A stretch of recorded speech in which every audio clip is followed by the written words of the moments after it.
बाबा, तुम्ही पण लहान मुलासारखं हट्ट करत आहात. तुम्हाला हे औषध प्यावेच लागेल. मी काहीच कारण ऐकून घेणार नाही, असे म्हणत नंदू अशोकराव यांच्यासमोर उभा राहिला. नंदूच्या बोलण्यात काय जादू होती माहीत नाही. अशोकरावने कोणाचेच ऐकत नव्हते, पण नंदूचे बोलणे टाळू शकत नव्हते आणि शांतपणे औषध खाल्लं आणि पाणी प्यायले. ग्लास घेऊन तो म्हणाला, हे जर आईच्या सांगण्यावरून खाल्ले असते तर त्यांनाही बरे वाटले असते, असे बोलून ग्लास तो घेऊन जातो. अशोकराव आपला चष्मा काढतात आणि ते साफ करताना विचार करू लागतात. 15 वर्षापूर्वी ते ऑफिसमधून घरी जात होते. पाऊस पडत होता आणि त्यांची गाडी वाटेत अडकली होती. खूप पाऊस पडत होता. पाऊस एवढा जोरात पडत होता की तो बाहेर गेला असता तर भिजले असते, असे त्यांना वाटू लागले. की कोण असतं तर गाडीला धक्का दिला असता तर कदाचित गाडी सुरू झाली असती.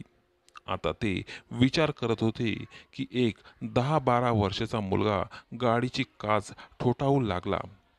म्हणून अशोकरावांनी गाडीची काच थोडी खाली केली. मग त्याने म्हटलं, साहेब, तुम्ही मला काही खायला दिले तर मी गाडी ढकलून देईल. अशोकराव त्याच्याकडे बघतात आणि विचार करतात, हा छोटा मुलगा काय धक्का मारणार. त्या क्षणी तो मुलगा म्हणाला, साहेब, मला खूप भूक लागली आहे, मी धक्का मारतो. असे बोलून तो गाडी मागे जाऊन गाडीला धक्का मारू लागला आणि खरंच त्याने गाडी पुढे ढकलली. नॉर्मल मुलापेक्षा त्याच्यामध्ये जास्त ताकद होती. त्याने थोड्या अंतरावर गाडी ढकलली आणि गाडी स्टार्ट झाली. तो मुलगा धावत जाऊन गाडीजवळ आला. अशोकराव गाडीची काच खाली घेतात आणि पाहतात तर त्याचे हात थंडीने थरथर कापत होते. अशोकरावांनी त्याला विचारले, तुझे नाव काय आहे? तो थरथरत म्हणतो, नंदू. साहेब, द्या ना काहीतरी. अशोकराव म्हणतात, कुठे राहतोस? तुझ्या आई वडील कुठे आहेत? त्याने म्हटले, साहेब, कोणीच नाही. तुम्ही काहीतरी द्या ना, काहीतरी घेऊन खाईल. अशोकराव त्याला थरथरताना पाहतात आणि काही विचार करून म्हणतात, चल, गाडीमध्ये बस, मी तुझ्या खाण्याची व्यवस्था करतो. आधी त्याने विचार केला आणि त्यानंतर दरवाजा खोलून पुढे जाऊन बसला. त्याने हाफ पॅन्ट घातली होती, जी त्याच्या साईजपेक्षा मोठी होती. त्यामुळे त्याने ती रशीने बांधली होती आणि एक टी शर्ट सुद्धा होता. तो त्याच्या साईजपेक्षा खूप मोठा होता, पण त्याने जग्याप्रमाणे घातला होता. अशोकराव गाडी सरळ घरी घेऊन जातात आणि त्याला घरात घेतात. तेव्हा तो आश्चर्याने कधी त्यांना तर कधी घराकडे पाहतो. त्याची पत्नी कुसुम गाडीचा आवाज येऊन बाहेर येते. तेव्हा समोर एका लहान मुलाकडे पाहून चकित होऊन विचारते, हा कोण आहे? अरे, हा तर थंडीने थरथरत आहे. ती सुद्धा एक आई होती आणि तिचा एक 15 वर्षाचा मुलगा होता. त्यामुळे तिचे मन द्रवित झाले आणि प्रेमाने त्याला बाथरूममध्ये घेऊन त्याला टॉवेल दिला आणि त्याला आपल्या मुलाचे जुने कपडे घालायला दिले, जे त्याला बरोबर फिट होतात. अशोकरावनी म्हटले, आधी त्याला जेवण दे, त्याला भूक लागली आहे. कुसुम त्याला जेवण वाढते. आज कित्येक दिवसानंतर त्याने भरपेट जेवण खाल्लं होतं. कुसुम अशोकरावांच्या रूममध्ये जाऊन त्यांना काही सामान द्यायला जाते. तेव्हा तो भांडी घेऊन बेसिनमध्ये जातो आणि धुवायला बसतो. तेथे अजूनही काही भांडी असतात. ते सुद्धा धुवायला जातो आणि जोपर्यंत कुसुम बाहेर आली तोपर्यंत त्याने सर्व भांडी घासून ठेवली होती. कुसुमने हे पाहताच त्याला म्हटले, अरे बेटा, तू ही भांडी का धुतलीस? तुमचं जेवण जेवलो म्हणून एवढे तर केलेच पाहिजे. एक वेळ मला खूप भूक लागली होती. तेव्हा मी एका हॉटेलमध्ये जेवलो. माझ्याकडे पैसे नव्हते म्हणून त्या लोकांनी मला खूप मारले आणि 2 दिवस भांडी घासायला लावली होती. कुसुमने त्याच्या डोक्यावर हात फिरून म्हटले, आता तू आमच्या सोबत राहशील. माझा एक मुलगा आहे, तो तुझ्यापेक्षा मोठा आहे, म्हणजेच मोठा भाऊ आहे. आता थोड्याच वेळात तो शाळेतून घरी येईल. नंदूने म्हटले, तुम्ही मला मारणार तर नाहीत ना? मी घरातील सर्व कामे करेल, भांडी घासेल, झाडू कटका मारेल. तेवढ्यात अशोकराव आले आणि म्हणाले, चूक केली नाहीस तर का मार खाशील? आल्यावर तर आम्ही आमचा मुलगा संतोषला सुद्धा शिक्षा देतो. यावर नंदूने म्हटले, साहेब, मी काहीच चूक करणार नाही. त्याच्या घरच्यांबद्दल विचारले तेव्हा माहीत पडतं की त्याची आई-वडील एका ॲक्सिडेंटमध्ये मारले गेले. त्यानंतर त्याचा काका-काकींनी त्याला आपल्यासोबत ठेवले. ते लोक त्याला घरातील सर्व कामं करून घ्यायचे आणि प्रत्येक गोष्टीवरून मारहाण करायचे. पण आपल्या मुलांचे लाड करायचे. एक दिवस तर हद्द झाली, जेव्हा त्याच्या काकाच्या मुलाने खोटे खोटे नाटक करून रडत सांगितले की याने मला खूप मारले. हे ऐकून काकाने त्याला खूप मारले आणि बांधून बाथरूमच्या समोर पूर्ण दिवस आणि रात्र उपाशी ठेवले. तेव्हा त्याने त्याच दिवशी ते घर सोडले आणि पळून गेला आणि इकडे तिकडे भटकत राहिला.